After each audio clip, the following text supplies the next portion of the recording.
Obviously, people are not understanding that I've already voted to repeal Obamacare. I voted to defund the Patient Protection Affordable Care Act. But I think that one of the things that people sent me up here to do was to read legislation and to make objective assessments of legislation.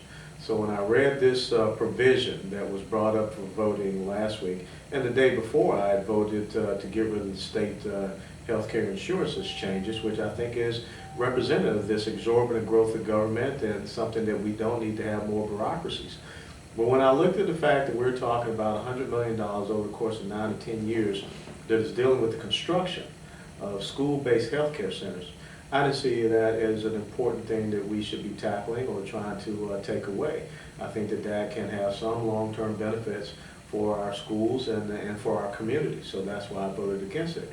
And I think, Javier, the important thing is that, individuals sent me up here to Washington, D.C. not to be a lemming, just to follow along just because someone told me to do something, but be able to read this legislation and understand and look at the long-term ramifications. And that's what you saw. So if there are people upset with the fact that I showed myself as an independent thinker, there's nothing I can do about that. If there are people that are upset saying that, he voted against, $100 million, well, these people don't also understand that I brought forth a bill that cut $180 million out of the Department of Defense budget over a 5-year period that passed 393 to 0. And the fact that when I look at the GAO report that talks about almost $200 billion of duplicative programs in Washington, D.C., that went nowhere. And that's part of the frustration and confusion that I have. And that I understand that, we got some serious issues with this Patient Protection Affordable Care Act.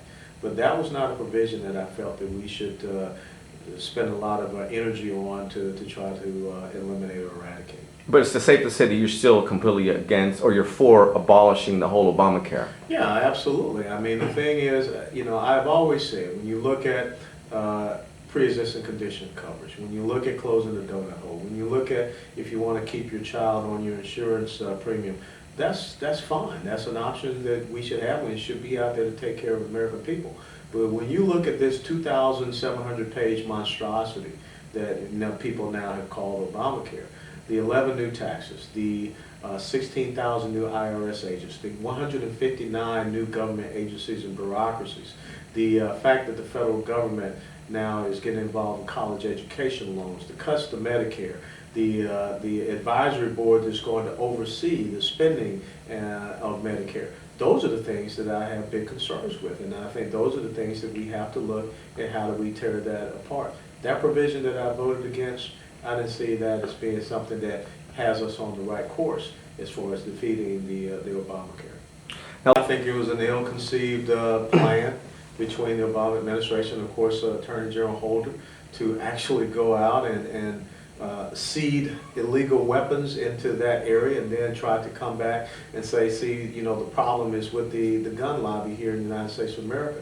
And I think that that's one of the things where you have a judiciary committee where we should have these hearings to, bring question. I mean, why would you do something like this? And now, of course, we trace it back to the fact they were responsible for the death of one of our, I think, a DEA agent down there, if not 2 of them. Well, the one was wounded.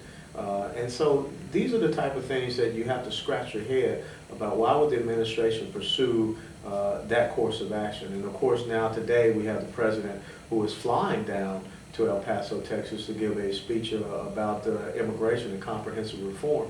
Well, the first and foremost thing that we have to have, you got to secure your borders, you got to enforce your laws. I think that we missed a big opportunity in Florida.